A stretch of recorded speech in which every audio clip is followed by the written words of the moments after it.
আসসালামু আলাইকুম। এটা আমার পুকুর।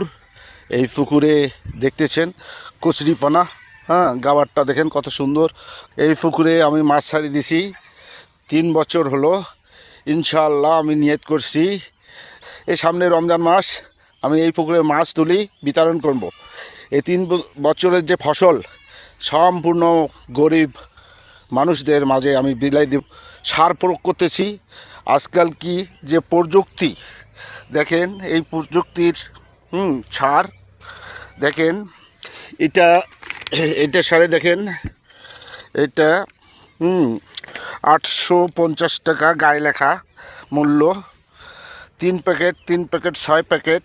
হ্যাঁ, এই সারগুলো আমি খুলছি এখানে। এখন আমি সারটা ছিটাবো। সবাই দোয়া করবেন ইনশাআল্লাহ এই পুকুরের মাছ যেন সবাইকে আমি বিতরণ করতে পারি।